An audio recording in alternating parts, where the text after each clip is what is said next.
اور کچھ لوگ تو کہتے ہیں مغفرت ہو، تو اتنی نیکیاں سلام میں پہل کرنے والے کو زیادہ نیکی ملتی ہے، لیکن اگر پہل کرنے والے نے چھوٹا سلام کیا ہے اور آپ نے پورا جواب دے دیا تو آپ کی نیکیاں بڑھ گئیں.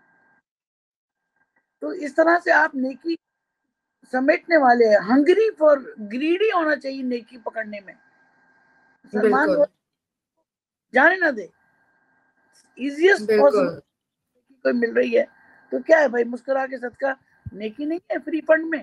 بالکل. جیسے مجھے ایک اور حدیث یاد آ رہی ہے کہ حضور صلی اللہ علیہ وسلم نے کہا حاسد جو ہے وہ پسندیدہ نہیں ہے سوائے دو عادتوں میں. حاسد جو ہو، ایک علم حاصل کرنے میں، دوسرے نیکی میں آگے بڑھ جانے میں. ورنہ تو ویسے انسان محسود ہے. منع کیا گیا نا اسی لیے اپنی اچھی چیزوں کو شیئر کرنے کے لیے، کہ ہو سکتا ہے اس کے ساتھ وہ چیز نعمت نہ ہو. تو یہ الگ ٹاپک ہے. مگر ایک بات تو یہ ہو گئی. دوسری بات، سلام کب نہیں کرنا چاہیے؟ ہاں، جب کھانا کھا رہے ہو اس وقت نہیں کرنا چاہیے، جب کوئی نماز پڑھ رہا ہو اس وقت نہیں کرنا چاہیے، اور مجھے یاد نہیں آ رہا. بیت الخلاء میں ہو تو ظاہر ہے اس در تو بات ہی نہیں کرنی چاہیے. تو آپ بسم اللہ کر سکتے ہیں، لیکن اندر جانے کے لیے آپ کو جو دعا ہے اللہم انی اعوذ بک من الخبث والخبائث، کیونکہ یہ وہ واحد سب سے زیادہ ناپاک ہے، سب سے زیادہ خراب روحیں شیطان وہیں پائے جاتے ہیں. کم سے کم بالکل سر ڈھک کے جائیں باتھ روم میں، بال کھلے ہوئے نہیں ہونے چاہیے، لیکن آتے ہیں آپ وہاں تو کوشش کرنی چاہیے. لیکن پتہ ہے میں نے عاصم الحکیم کا ایک بیان سنا تھا، مفتی عاصم الحکیم کا، کہ انہوں نے کہا کہ یہ بدعت ہے کہ واش روم میں سر کو ڈھک کے خواتین جائیں. انہوں نے کہا کہ یہ بڑی ایک پتہ نہیں کہاں سے روایت آئی ہے، ایسا حکم نہیں ہے. حکم ہے یہ روایت نہیں ہے صحیح. اسے کیوں کہ اس کے پیچھے ریزن ہے نا. عام طور پہ تو لوگ کوئی بھی نہیں ڈھکتا، گھر میں لوگ دوپٹہ نہیں پہنتے تو وہ بات پہنے گا. وہ ناپاک لوگوں کی جگہ ہے، وہ ناپاک جگہ ہے. اور سب سے زیادہ ایسی چیزیں بالوں کے اوپر اثر کرتی ہیں. اس وجہ سے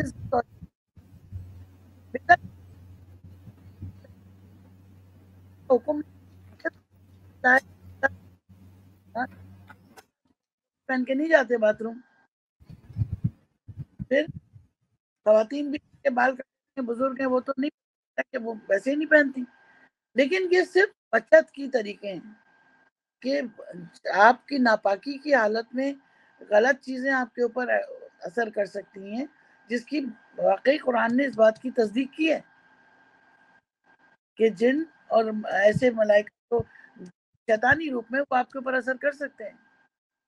تو ان کی موجودگی ہے نا، اور آپ نے دیکھا بھی ہے لوگوں کو اس کے زیر اثر. لیکن یہ تو اس بات کو یاد رکھیے کہ سلام کی ترویج دی تاکہ مسلمانوں کی شناخت ہو، اور ایک کہتے ہیں نا سلوگن آف پیس پہنچتا ہے لوگوں تک کہ ہم بے ضرر فلاح کا سوچتے ہیں. اور سب سے بڑھ کر ثواب ہے، پہل کرنے میں ثواب. اور سامنے والا چاہے بھی تو بدتمیزی نہیں کر سکتا اگر آپ نے سلام کر لیا، الا یہ کہ واقعی اس کا دل مردہ ہے. بالکل یہی میرے ذہن میں آ رہا تھا، سلام کر لو کچھ بھی کر لو، بدتمیزی کر کے رہتا ہے. تو میں نے کہا نا unless proven otherwise، وہ ہر جگہ موجود ہے. اصل میں عربوں میں اگر دیکھا جائے تو عربوں میں جو اللہ تعالیٰ نے بھی ان کی تعریف کی ہے، اور علماء نے بھی یہ تعریف بڑی بتائی ہے کہ ان میں دکھاوا نہیں ہوتا تھا. وہ دل کے بڑے سچے ہوتے تھے، جو بات کہتے تھے اپنے قول کے بڑے پکے ہوتے تھے. اور عربوں کی یہ عادت تھی کہ سلام جو کر لیتا تھا تو وہ اس سے دشمنی کا ان کو وہ ہو جاتا تھا کہ یہ دشمن نہیں ہے، کیونکہ دشمن کبھی سلامتی نہیں بھیج سکتا. وہ تو سلامتی کے ارادے سے نہیں آیا. تو اگر کوئی سلام کر رہا ہے اور سلامتی بھیج رہا ہے، اٹس مین کہ وہ پرسکون ہو جاتے تھے کہ یہ ہمیں نقصان نہیں پہنچا سکتا، اس سے ہمیں نقصان نہیں پہنچے گا. اب ہم میں منافق زیادہ ہے نا. ہمیں تو وہ لوگ بھی ہیں کہ جو مسلمان نہیں ہے لیکن مسلمان شکل میں مسجدوں میں عالم بنے بیٹھے ہیں. یہ پورا پروپیگنڈا ہے کہ آپ کو مسلمان عالم بنا کے مسجدوں میں بھیج دیا گیا، آپ کے جبکہ مسلمان بھی نہیں تھے. تو آپ ان کا کیا بالکل پریکٹیکل مسلمان نظر آ رہے ہیں. تو اس لیے یہ چاروں طرف آپ کے مسلمان ہیں اور چاروں طرف آپ کے سچے لوگ. اب دور وہ نہیں ہے، لیکن یہ کہ ہاں نیت اچھی رکھیں، شامل ہو جائے. بالکل. اچھا، ہمارا آج کا ٹاپک ہم اس کی طرف بڑھتے ہیں میم، کہ ہمارا جو ٹاپک ہے ڈپریشن کا. جیسے ہم نے آج یہ سیکھا کہ ماشاءاللہ سے یہ جو عادات ہم نے دیکھی صدقہ ہے.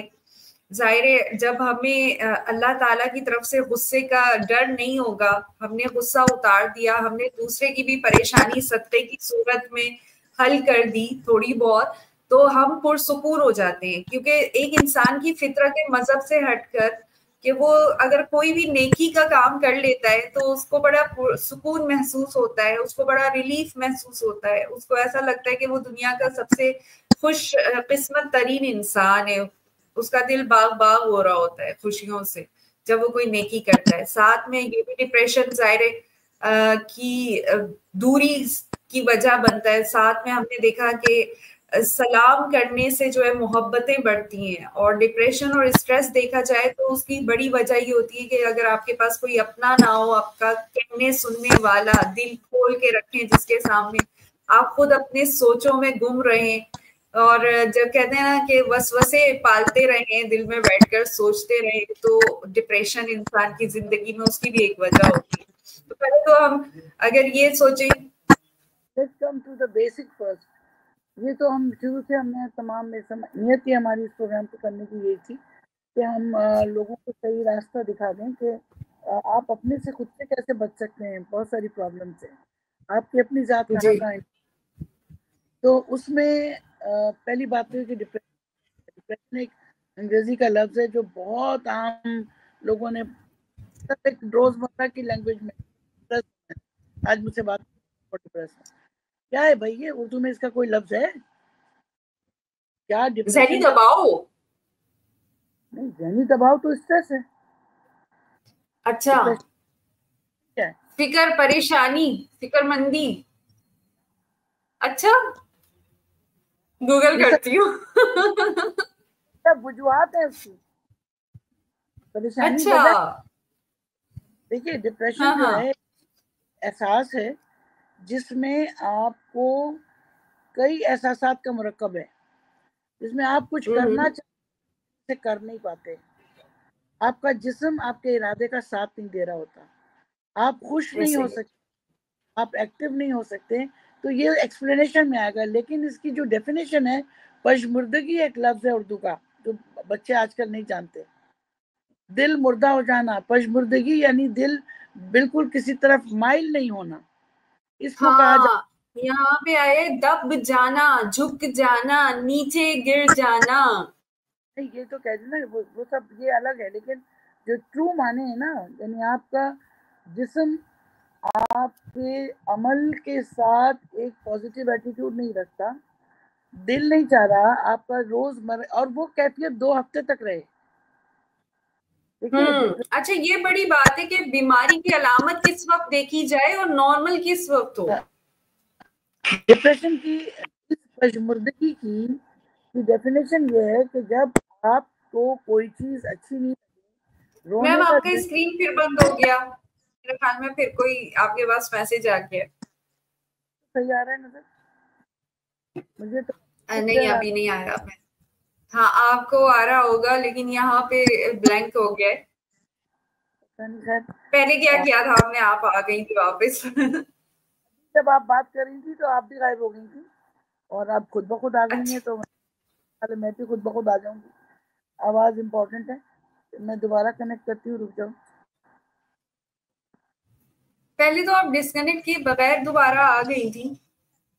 تو میں نے دوبارہ جی آ گئی آ گئی جی. آپ ڈیفینیشن سمجھ لو کہ ہماری وہ جسمانی کیفیت جس میں ہمارا دل خوشی محسوس نہ کرے، ہمارا کسی کام کرنے کو دل نہ چاہے، ہمارے پشمردگی کی اور جو ذہنی کیفیت ہو، کوئی بات ہمیں اچھی نہ لگے، آئسولیٹ ہو جائیں ہم. یہ وہ سمٹمز ہیں جو آئیڈینٹیفائی کرتے ہیں اس پشمردگی یا ڈپریشن کو. اور یہ مستقل برقرار رہے. ہمیں کوئی چیز خوش نہیں کر سکتی, ہمارا دل کسی کام میں نہیں لگ رہا اور ہم اریٹیبل ہو رہے ہیں. تو اس میں میڈیکلی اس کی جو ڈیفینیشنز ہیں نا, اس کی جو میڈیکلی ڈیفینیشنز ہیں, can I have a glass please, I کی not drink with this. Medically اس کی جو ڈیفینیشن ہے نا, ٹائپس آف ڈپریشن کئی طرح کا ہو سکتا ہے. ڈپریشن بچوں کو 10 سال کی عمر میں بھی لوگوں کو ڈپریشن آئیڈینٹیفائی نہیں کر پاتے, وہ بچے ڈپریس ہو سکتے ہیں. ایک ڈپریشن وہ ہے جو کنسسٹنٹ ہے اور سالوں تک ہے, تھوڑی دیر میں ختم ہو جاتا ہے, جس کو ہم PDD کہتے ہیں, یعنی کنٹینیوس ڈپریشن ہے, جس کو پیتھولوجیکل ڈپریشن بھی کہا جاتا ہے. ٹھیک ہے. اسی طرح ایک ڈپریشن وہ ہے جو ریئیکٹیو ہے, یعنی ابھی میرے ساتھ کوئی سانحہ ہو گیا, کسی کا انتقال ہو گیا, میری نوکری چھوٹ گئی, اور تو اگر میری پازیٹیو مائنڈ ہے تو میں اس سے ریکور کر جاؤں گی with in 1 week, 10 days, 2 days. لیکن اگر 2 ہفتے تک وہ برقرار رہتی ہے وہ depressive state, now I need help. وہ میرا ذہنی پریشانی جس کو میں خود نہیں سالو کر پا رہی, جس کو میں خود نہیں سمجھ پا رہی, وہاں پہ مجھے لوگوں سے مدد لینا چاہیے, مجھے پڑھنا چاہیے یا مجھے ملنا چاہیے, مجھے ڈائگنوز کرنا چاہیے کہ یہ مجھے ہو کیوں رہا ہے. آپ کو معلوم ہے کہ عام طور پہ لوگوں کو پتہ ہی نہیں ہے کہ وہ ڈپریس ہیں. ایسا ہی ہے. کیوں؟ نیند نہیں آ رہی.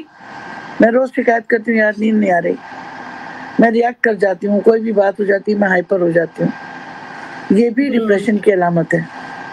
بھوک بڑھ جانا, بھوک ختم ہو جانا بھی ڈپریشن کی علامت ہے. بالکل. تو یہ سب چیزیں وہ ہیں کہ جس میں آپ کو خود نہیں پتا کہ آپ کو علاج کی ضرورت ہے یا آپ کو ہیلپ چاہیے. اچھا, کب کس کو ہو سکتی ہیں؟ نارمل فزیولوجیکل ڈپریشن کہاں ہوتا ہے؟ جب آپ زندگی میں چکے as my profession reproductive health کی طرف, تو جو مرد اور عورت اپنے ایج کے فیکٹر کے ساتھ چینجز ہیں, ان میں ہارمونل چینجز ہیں. 10 to 15 ایئرز میں آپ کے چینجز آتے ہیں, آپ کے موڈ سوئنگز آتے ہیں. پریگننسی میں موڈ سوئنگز آتے ہیں, پریگننسی سے پہلے. اب پریگننسی کے بعد اگر یہ موڈ سوئنگز بڑھ جائیں تو سائیکوسس, ڈپریسو سائیکوسس تک چلی جاتی ہے بات, اور بعض اوقات کبھی ٹریٹیبل بھی بڑی مشکل سے ہوتی ہے. اور وہ خاتون کو پورا محلہ, پورا خاندان ان کو کہے جا رہا ہے کہ اس کو کیا ہو گیا, پاگل ہو گئی, یہ وہ, کوئی یہ نہیں سمجھ رہا کہ وہ بیمار ہے. اور الٹا ایسے بچے جو اریٹیٹ ہو رہے ہیں, اسکول چینج کیے جا رہے ہیں, وہ ADHD کا شکار بچے ہیں, اور اس کے رزلٹ میں وہ ڈپریس ہو گئے, کونے گھوس ہو گئے, انٹروورٹ ہو گئے. ماں باپ میں لڑائی ہو رہی ہے, بچے نے ریئیکٹ کیا, ڈپریشن میں چلا گیا. وہ کمیونیکیٹ ہی نہیں کرتا, آئی ٹو آئی کانٹیکٹ ہی نہیں کرتا. بالکل. اور اسکول کے لیے کیا, وہ اپنے لیے ایک مسئلہ ہے, ریئیکٹ نہیں کرتا اپنے لیے ایک مسئلہ ہے. تو یہ وہ چیزیں ہیں کہ جس میں آپ یہ نہیں کہہ سکتے کہ بھائی آپ کس اسٹیج پہ کھڑے ہیں. آپ کے انوائرمنٹ, آپ کا سوشل سرکل, آپ کا ذرائع آمدنی, آپ کی تعلیم, آپ کے دوست, آپ کے رشتہ دار, آپ کی جاب, آپ کا جینیٹکس, آپ کی ڈیزیزز ذمہ دار ہیں ڈپریشن کے. اگر پیتھولوجی پہ آئیں تو blood pressure, sugar, blood pressure کی وجہ سے اسٹروک, تھائرائڈ, الزائمر, بہت ساری وجوہات ہیں جو آپ کو ڈپریس کر دیتی ہیں, اور آپ یہ سمجھتے ہیں کہ یہ تو بندہ بیمار ہے اس لیے چپ ہے. اس کو صرف بیماری کا علاج نہیں چاہیے, اس کو ڈپریشن سے نکلنے کی بھی تھراپی چاہیے. بعض اوقات آپ کو دوا نہیں چاہیے ہوتی, بعض اوقات صرف آپ کو کاؤنسلنگ چاہیے ہوتی, جسٹ لسن, ایئر دینا ہے اس کو. اور وہ جب وامٹ آؤٹ کر لیتا ہے اسٹریس, تو اس کا ڈپریشن کم ہو جاتا ہے. تو ایک تو وجہ یہ ہو گئی. دوسری وجہ ہو گئی آپ کی فزیولوجیکل چینجز. تیسری وجہ ہو گئی دوائیں. بہت ساری دوائیں ایسی ہیں جو آج کل کے اسٹوڈنٹس استعمال کرتے تھے ایگزام میں, رات کو یاد نہیں ہو رہا ہے, وٹامن وغیرہ ایک زمانے میں اسٹوڈنٹس بہت کھاتے تھے جاگنے کے لیے, اور اس کا سائیڈ افیکٹ ہے کہ آپ خدا نخواستہ ڈپریشن کی طرف چلے جاتے ہیں. ہم ایک سیکنڈ خاموش ہوتے ہیں, اذان ہو رہی. اس میں آپ اپنا اسکرین بھی ٹھیک کر لیجیے پلیز. أشهد أن لا إله إلا الله.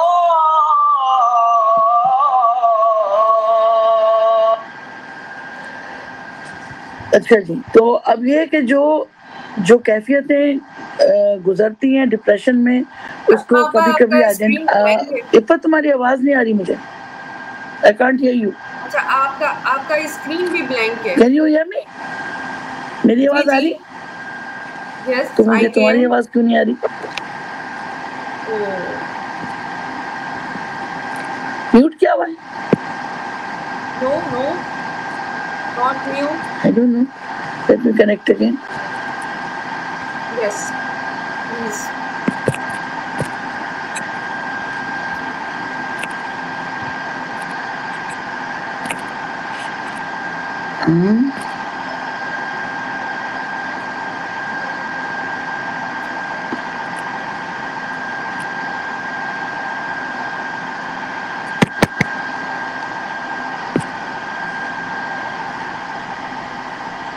آپ کو میری آواز آ رہی ہے؟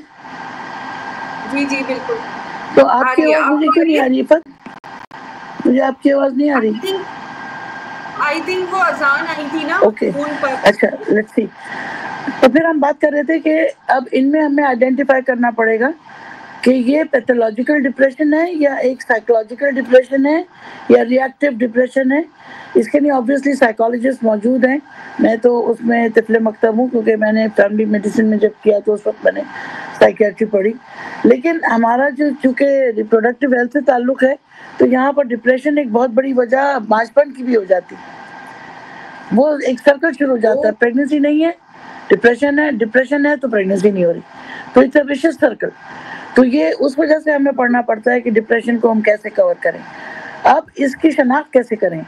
پہلی بات, آپ لیزی ہو جاتے ہیں نا, you get introvert, you don't want to do اینی تھنگ, ڈل ہو جاتے ہیں. یہ پہلی شناخت. آپ کو کسی کی کوئی بات اچھی نہیں لگ رہی, کوئی مشورہ آپ کسی تو الجھتے ہیں, تھوڑی سی دیر میں آپ فلیئر اپ ہو جاتے ہیں. پھر آپ کی کسی کی اصلاح کو آپ تسلیم نہیں کرتے, کیونکہ آپ میں وہ بات ہے نا کہ انٹروورٹ ہے تو آپ اپنی چیز کو زیادہ اہمیت دیتے ہیں. اور جب یہ پرسسٹنٹ ہو جائے نا, مہینوں اور سالوں پر محیط ہو جائے, تو یہ پرسنالٹی ڈس آرڈر میں کنورٹ ہو جاتی ہے.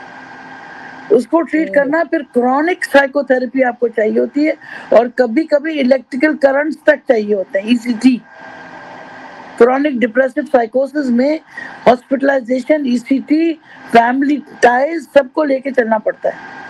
تو مینجمنٹ میں جب ہم بات کریں گے, ڈیپینڈنگ اپون دا ایٹیولوجی, اگر کوئی ڈپریس ہے کسی کے انتقال کی وجہ سے, تو اس کا ٹائم اچھا سا کریں, اس کو اللہ رسول کے ساتھ ساتھ, اس کی چوائسز کے ساتھ, اس کی پسند کے ساتھ, اس کو موٹیویشن کے ساتھ, اس کے اقربا, اس کے دوستوں کا, اس کے خاندان کا فرض بن جاتا ہے اس کو ٹھیک کرنا, اگر وہ خود اس بات کو نہیں سمجھ رہا.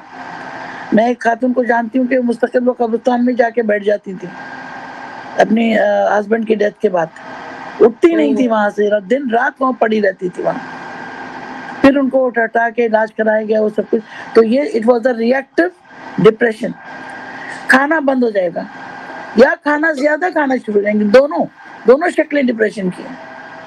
پھر کبھی کبھی سینسیشن ہی نہیں ہے, آپ کو دل ہی نہیں چاہ رہا, آپ کو نیند نہیں آ رہی, تو آپ یہاں سے سن رہے, دماغ سن رہے, کنسنٹریشن نہیں ہو رہی, یادداشت میں کمی آ گئی, توجہ میں کمی آ گئی.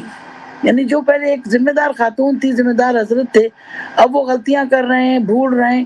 تو کہیں یہ پیتھولوجی ہے اور کہیں یہ سائیکالوجی ہے, اور ان دونوں کو ٹریٹ کرنا بہت ضروری ہے, آئیڈینٹیفائی کرنا ضروری ہے. اس کا دورانیہ ہم دیکھ سکتے ہیں کہ اگر وہ 2 ہفتے سے زیادہ ہے تو مطلب یہ کہ وہ بیماری ہے, اور اگر وہ 2 ہفتے سے کم ہے, بندہ اب کنٹرول کر لیتا ہے وہ پرسن خود پر.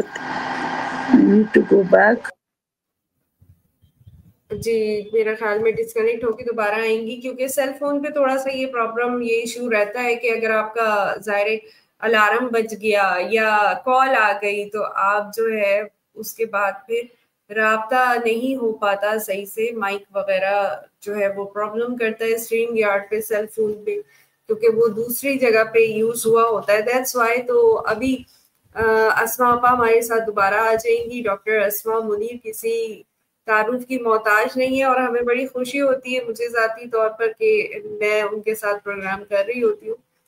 جی اسما آپا. ہم وہیں سے بات شروع کرتے ہیں کہ جہاں پہ میں یہ بتا رہی تھی جو اس کی ڈپریشن کی وجوہات ہے نا, اسی میں اس کے ٹریٹمنٹ. مثلا اب ایک ریئیکٹیو ہے, جیسا میں نے کہا کہ کوئی حادثہ ہو گیا, جاب چلی گئی, میاں بیوی میں ڈیورس ہو گئی, یا بچے چھوڑ کے چلے گئے, تو آپ سلولی ڈپریشن میں چلے جاتے ہیں, یا آپ فیل ہوتے جا رہے ہیں, بچہ ہے وہ بار بار پاس ہی نہیں ہو پا رہا, اس کے بلنگ ہو رہی ہے. اسکول میں سب سے زیادہ بری بات یہ جو بچے بلنگ کرتے ہیں, تو اس سے بھی بچے ڈپریشن میں چلے جاتے ہیں.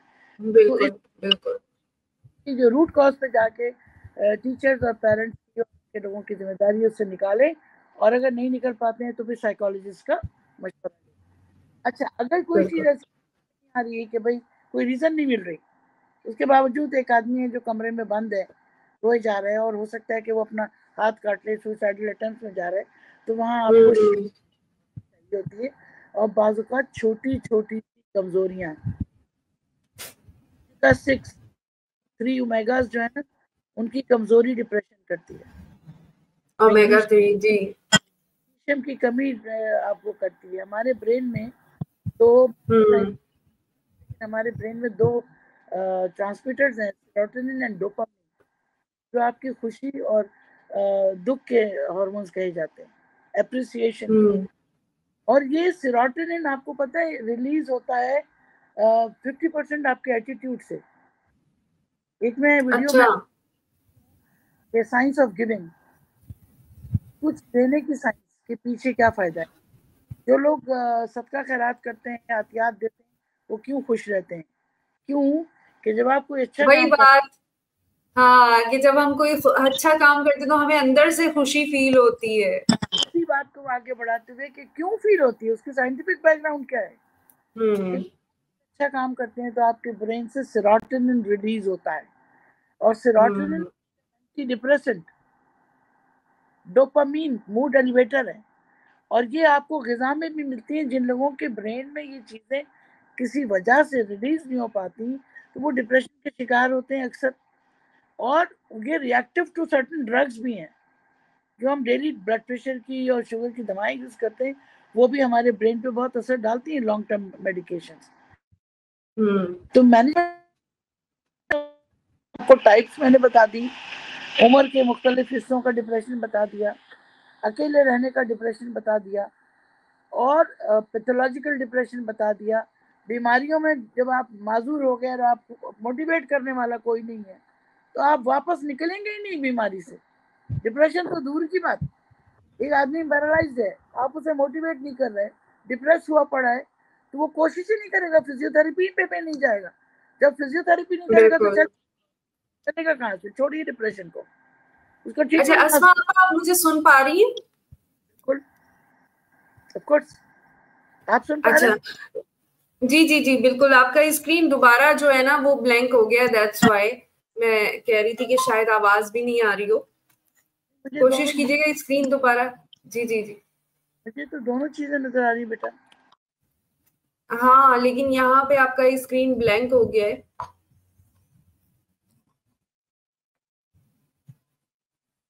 وہ تو آپ کا کیمرہ یوز ہو رہا ہے نا, کیمرہ آپ کو نظر آئے گا اس لیے.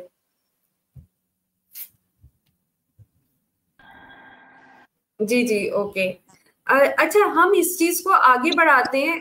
یہ بتائیں ہمارے یہاں کیونکہ ہم دیکھتے ہیں کہ لوگوں کے پاس انہوں نے اپنی اتنی جو گھر والے جو ہوتے ہیں, اگر کوئی پرسن ڈپریس ہو رہا ہوتا ہے اور ڈپریشن میں جا رہا ہوتا ہے تو اس کے ساتھ اور نیگیٹو بیہیو کرنا شروع کر دیتے ہیں. اس کو جیسے ہماری ماؤں کی عادت ہوتی ہے ہر وقت جوتے لے کے کھڑی ہوتی ہیں, جوتے نہ ہو تو پھر سلاواتیں چل رہی ہوتی ہیں. وہ بچہ بیچارہ ڈپریشن میں جا رہا ہے, پڑھ نہیں پا رہا صحیح سے یا کانسنٹریٹ نہیں کر پا رہا, یہی علامتیں اس میں آ رہی ہیں. وہ پوچھیں گی نہیں وجہ, لوگ ان کو اسی طریقے سے والد دیکھتے ہیں, بزرگ دیکھتے ہیں, وہ اس کو